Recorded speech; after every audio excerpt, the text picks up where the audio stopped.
Hinabla ni Pangulong Bongbong Marcos ang panawagan ng kanyang mga kritiko na bumaba na siya sa pwesto. Binasura rin niya ang mga kondisyon para sa rekonsilyasyon ng mga kaalyado ng mga Duterte. Yan ang agenda report ni Pierre Pastor. Yeah, that's what they want. Ba't ko gagawin yun? Ito ang mariing sagot ni Pangulong Bongbong Marcos sa hamong magbitiw siya sa pwesto sa halip na ang mga miyembro ng kanyang gabinete ang gumawa nito. Sa huling araw niya sa 46th ASEAN Summit sa Kuala Lumpur, Malaysia, sinabi ng Pangulo na walang basihan ang panawagan para sa kanyang resignation. At wala sa ugali ko yung tinatakbuhan ng problema. So, what good will that do? Ipinaliwanag din niya kung bakit pinagsumiti niya ng courtesy resignations ang lahat ng kanyang gabinete o ang tinaguriang bold reset matapos ang lackluster performance ng kanyang mga pambato sa midterm elections. Sa ngayon, si DENR Secretary Maria Antonio Yulo Loizaga pa lang ang nasibak.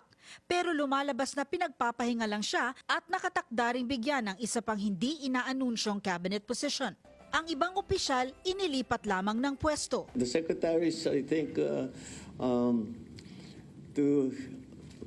of them, some have to be moved around, some have chosen to leave or no longer think they can contribute. But in any case, we are looking at the problem deeply. Siguro by now, I don't do things pang optics. If there is a problem, I like to fix it.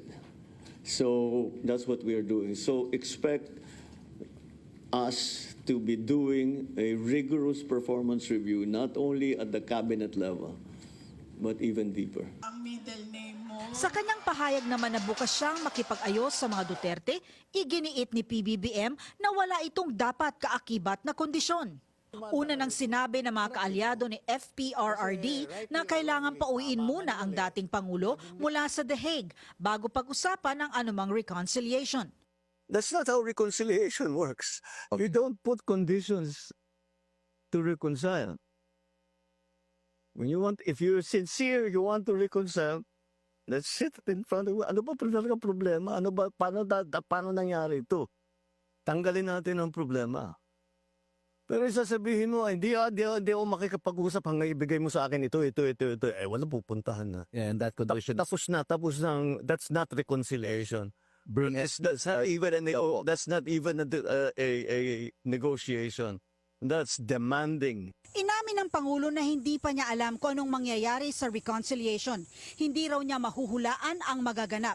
Pero handa siyang makinig at muling sinabi na ayaw na niya ng kaaway. Para sa agenda, Pierre Pastor, Billionaire News Channel.